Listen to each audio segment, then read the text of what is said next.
मैं भारत को भारतीयता की मान्यता के आधार पर फिर से खड़ा करना चाहता हूं, उस काम में लगा हूं।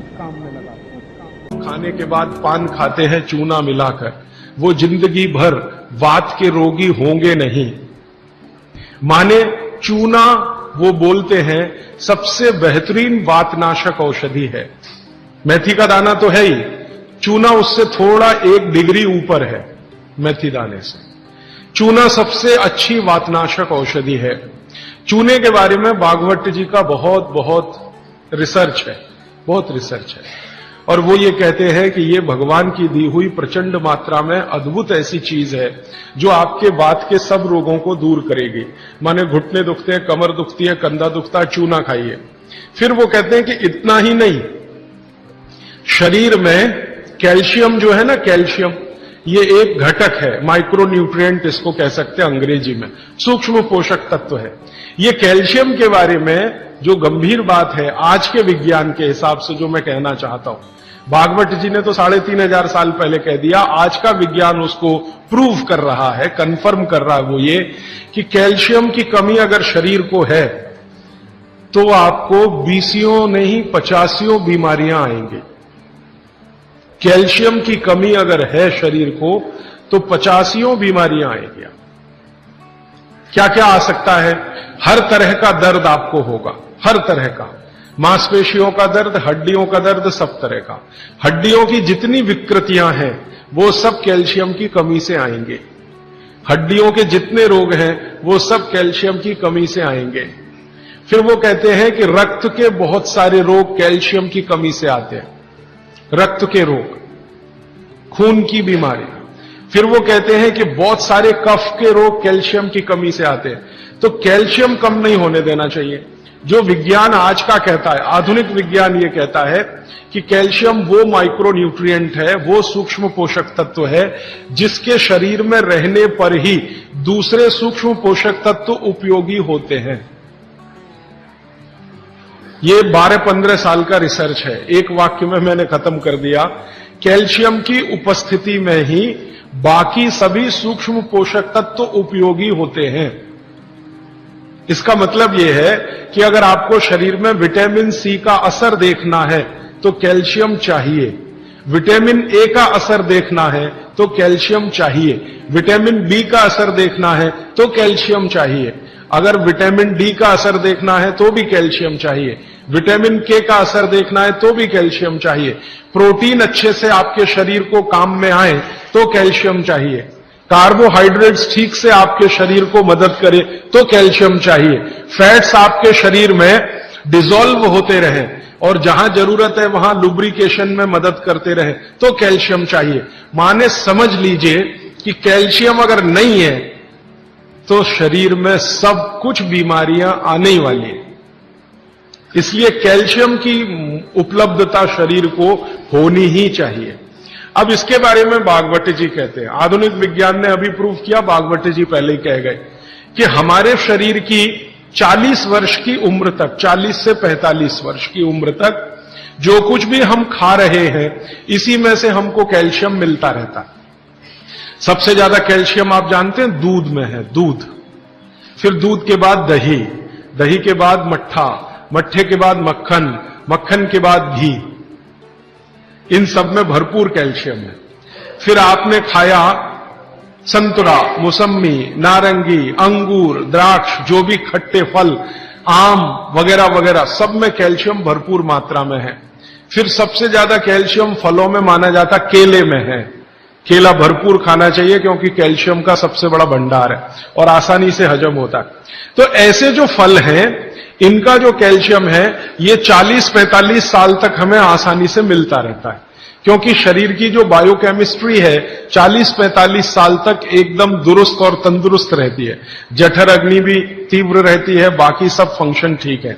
लेकिन जैसे ही 45 की उम्र खत्म होती है, माताओं को यह बात विशेष रूप से कह रहा हूं, बहनों को, माताओं को, जैसे ही आपकी 45 की उम्र पूरी होती है और आपका मेंसेस साइकिल बंद होता है, मासिक धर्म आपका बंद होता है, उसी समय आपको कैल्शियम हजम होना कम होना शुरू होता है।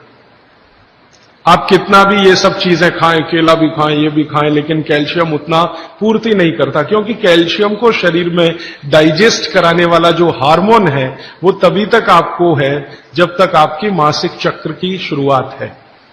मासिक चक्र बंद होते ही ये हार्मोन कम होता है। आप जानते हैं कई हार्मोन्स कम हो जाते हैं, तो कैल्शियम डाइजेस्ट होना बहुत मुश्किल होता है। तब आपको जरूरत पड़ती है कि बाहर से कैल्शियम लें। इसलिए सब माताएं इस बात को ध्यान दें और इसको गांठ बांध लें कि 45 की उम्र होते ही चूना खाएं, क्योंकि अतिरिक्त बाहर से कैल्शियम उसी से मिलेगा। चूना जरूर खाएं आप सबके लिए, और आपको भी है चूना खाएं, क्योंकि आपकी उम्र भी 45 की जब पूरी होगी तो ये जो कैल्शियम है वो आपके लिए पर्याप्त नहीं है जो फलों से और सब्जियों से आ रहा है, कुछ अतिरिक्त चाहिए। और चूंकि बाकी सब माइक्रो न्यूट्रिएंट्स कैल्शियम की उपस्थिति में ही काम आएंगे, इसलिए इस पर ध्यान दीजिए। तो शायद इसलिए इस देश में एक परंपरा विकसित हुई है पान खाने की। ये पान खाने की परंपरा बहुत वैज्ञानिक है, बहुत ही वैज्ञानिक। जिसने भी शुरू की वो बागवट का पक्का चेला रहा होगा, बहुत समझकर उसने ये शुरू की। और ये अद्भुत है। अद्भुत मैं इसलिए कह रहा हूं कि भारत की सब जातियों में उत्तर से दक्षिण, पूरब से पश्चिम ये परंपरा है। कहीं भी चले जाओ, आप सिक्किम में चले जाओ, अरुणाचल में चले जाओ, वो भी पान खाते हैं। और आप धुर दक्षिण में आ जाओ तो यहां भी है, उत्तर में चले जाओ, कहीं भी चले जाओ, तो ये पान खाना भारतीय सभ्यता का एक बहुत महत्वपूर्ण अंग है जो स्वास्थ्य से जुड़ा हुआ है। बस ध्यान इतना ही रखिए कि पान जो है चूने का ही खाना है। पान जो है चूने का ही खाना है। पान कभी भी कत्थे वाला ना खाएं, क्योंकि कत्था आपके लिए उतना उपयोगी नहीं है। कत्था स्वाद के लिए आप उपयोग करते हैं, चूना औषधि के लिए उपयोग करते हैं। ये बात मैं एक बार पहले भी कह चुका हूं, आज फिर से इसलिए कह रहा हूं कि कुछ नए चेहरे मैं देख रहा हूं। तो आपके रसोई में मेथी दाना हो गया, चूना हो गया, पान हो गया, फिर पान के बाद आपको जीरा, हींग वगैरह वगैरह, अजवाइन, ये सब हो गई। ऐसी कुल 108 औषधियां हैं। गरीब से गरीब आदमी की रसोई में ये औषधियां हैं, इनका भरपूर उपयोग करिए। एक औषधि के बारे में बागवट जी कहते हैं और भी महत्व की है, दालचीनी। दालचीनी के बारे में बागवट जी कह रहे हैं कि वायु के जितने भी प्रकोप हैं, जैसे दमा, अस्थमा, ये वायु की बीमारियां, अस्थमा, दमा, वात की बीमारियां वायु की, तो इनको खत्म करने में या समाप्त करने में या इन बीमारियों को ठीक करने में बड़ी मदद करता है दालचीनी। और दालचीनी के बारे में बागवट जी कहते हैं कि ये दमा, अस्थमा, इनको तो खत्म करेगा ही, वात के सब रोगों को खत्म करेगा, कफ के रोगों को भी खत्म करता है। कफ के रोग आप समझते हैं, खांसी है, सर्दी है, जुकाम है, मोटापा है, वजन बढ़ना, ये सब कफ के रोग हैं। तो इनमें भी दमा जैसी बीमारियों जितना असर है दमा पे, उतना ही इस पर भी है, कफ की। तो दालचीनी का भी उपयोग आप कर सकते हैं आपकी बीमारी के हिसाब से। दालचीनी आप सब जानते हैं, आसानी से आपको पहचान में भी आती है। बस उसका उपयोग करते समय ध्यान रखें कि ये ज्यादा उपयोगी है पाउडर के रूप में। कई बार मैंने देखा है भोजन बनाते समय हम दालचीनी का पत्ता डाल देते हैं या उसकी वो जो छाल जैसी है वो वो उतना उपयोग नहीं आता जितना पाउडर करके वो उपयोग में आता है। और दालचीनी के बारे में बागवती जी कहते हैं कि इसको अगर उपयोग कर रहे हैं तो आप गुड़ के साथ इसको खूब घिसिए, रगड़िए, ऐसे ऐसे ऐसे ऐसे खूब अच्छे से गुड़ मिले, फिर खाइए, फिर पीछे से थोड़ा गर्म पानी पीजिए, अद्भुत परिणाम। और अगर आप शहद ले सकते हैं तो शहद के साथ तो इसका मर्दन एक शब्द उन्होंने इस्तेमाल किया, मर्दन माने घिसना, रगड़ना। तो वो कहते हैं कि खूब रगड़ करके, मर्दन करके शहद में ऐसे ऐसे ऐसे ऐसे 5-7 मिनट, फिर चाटिए और थोड़ा हल्का गुनगुना पानी पीजिए, तो आपके शरीर के कम से कम तो 50 रोग ये अकेला दालचीनी खत्म कर देगा, कम से कम 50। कफ के रोग और वात के रोग। दोस्तों, सबसे पहले तो चैनल सब्सक्राइब करें, फिर लाइक, कमेंट और शेयर करें। और हाँ, हमारा एंड्रॉयड ऐप डाउनलोड करना ना भूलें।